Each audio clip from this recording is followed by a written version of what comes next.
Hello everyone, আসসালামু আলাইকুম। আজকে আমার রেসিপি বুন্দিয়া। কিভাবে সহজভাবে বুন্দিয়া তৈরি করা যায় সেটাই আপনাদেরকে আজকে দেখাবো।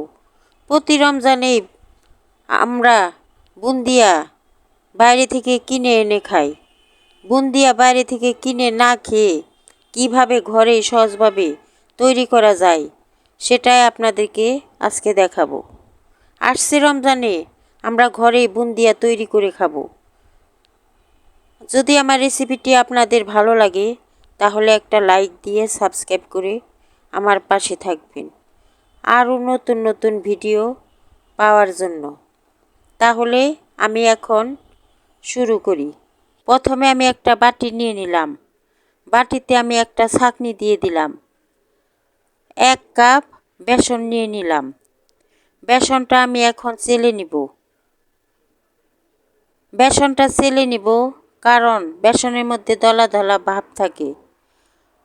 বেসনের মধ্যে এই দলা ভাবটা যাতে না থাকে ওই কারণে আমি ছাঁকনি দিয়ে বেসনটাকে চেলে নিলাম।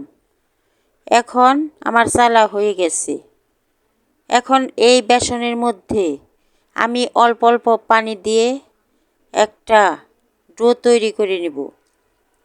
আমি অল্প অল্প পানি দিয়ে হাত দিয়ে ভালো করে মেখে ডোটা তৈরি করে নিব। ভালো করে হাত দিয়ে এই ব্যাটারটাকে ফেটিয়ে নিতে হবে। যত বেশি ফেটিয়ে নেবেন ততটাই পারফেক্টভাবে বুন্দিয়াটা তৈরি হবে। আমি অনেক সময় ধরে ব্যাটারটা ফেটিয়ে নিলাম। এখন আরেকটা বাটি নিয়ে নিলাম। বাটিতে আমি এই ব্যাটার থেকে 3 চামচ ব্যাটার তুলে নিলাম। এখন এর মধ্যে আমি কালার দিয়ে নিব। আমার কাছে লাল কালারটা নেই, ওই কারণে আমি জর্দার কালারটা দিয়ে দিলাম। এখন চামচ দিয়ে ভালো করে কালারটা ব্যাটারের সাথে মিশিয়ে নিলাম। মিশিয়ে নেওয়ার পর আমি বুন্দিয়া ভাজার জন্য চুলায় চলে গেলাম।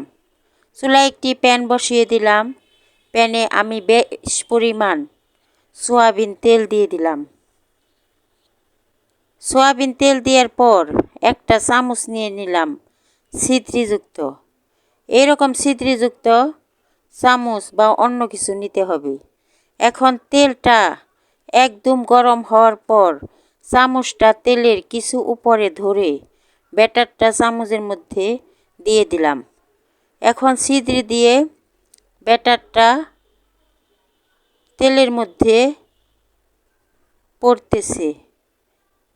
চামচটা নাড়ানো যাবে না, ঝাঁকানো যাবে না। এখন বুন্দিয়াটা আমার ভাজা হয়ে গেছে। এখন তেলের থেকে আমি বুন্দিয়াগুলা তুলে নেব। তেলের থেকে আমি বুন্দিয়া তুলে নিতেছি। দেখেন কতটা সুন্দর হয়েছে। এখন সবগুলা বুন্দিয়াই আমি তেলের থেকে তুলে নিলাম।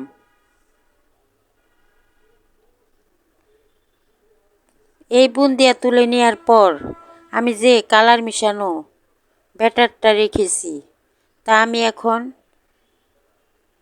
এইভাবেই ভেজে নিব। এখন চামচ আবারও তেলের কিছু উপরে দিয়ে দিলাম। চামচের মধ্যে কালার করা ব্যাটারটা আমি দিয়ে দিলাম। এখন ওইভাবেই বুন্দিয়াটা তেলের মধ্যে পড়তেছে। এখন এই বুন্দিয়াও আমার ভাজা হয়ে গেছে। এখন তেলের থেকে আমি এই বুন্দিয়া তুলে নিব। তেলের থেকে তুলে নেওয়ার পর দেখেন সবগুলা বুন্দিয়াই আমার ভাজা শেষ। এখন একটা প্যান নিয়ে নিলাম। প্যানে আমি 1.5 কাপ চিনি দিয়ে দিলাম। আধা কাপ পানি দিয়ে দিলাম। এখন আধা চামচ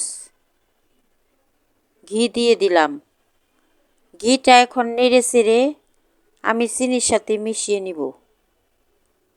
ঘিটা মিশিয়ে নেওয়ার পর আমি 4টা এলাচি দিয়ে দিব। এলাচি দেওয়ার পর চিনিটা বলক আসার পরে আমি চুলাটা বন্ধ করে দিব। চিনিটা বেশি ঘন করতে হবে না। চিনির শিরাটা আমার হয়ে গেছে। এখন চুলা বন্ধ করে যে বুন্দিয়া তৈরি করে রেখেছি তাই শিরার মধ্যে দিয়ে দিলাম। শিরার মধ্যে দেওয়ার পর আমি নেড়ে চেড়ে শিরাটা বুন্দিয়ার সাথে মিশিয়ে নিব। নেড়ে চেড়ে শিরাটা মিশিয়ে নেওয়ার পর আমি ঢাকনা দিয়ে ঢেকে রাখবো 1 ঘন্টার জন্য। 1 ঘন্টার পরে এই শিরাটা একদম শুকিয়ে বুন্দিয়ার সাথে মিশে যাবে। এখন আমার বুন্দিয়া তৈরি হয়ে গেছে।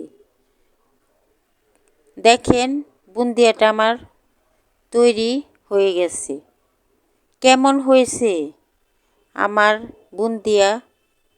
যদি আমার রেসিপিটি আপনাদের ভালো লাগে তাহলে একটা লাইক দিয়ে সাবস্ক্রাইব করে আমার পাশে থাকবেন। ধন্যবাদ সবাইকে।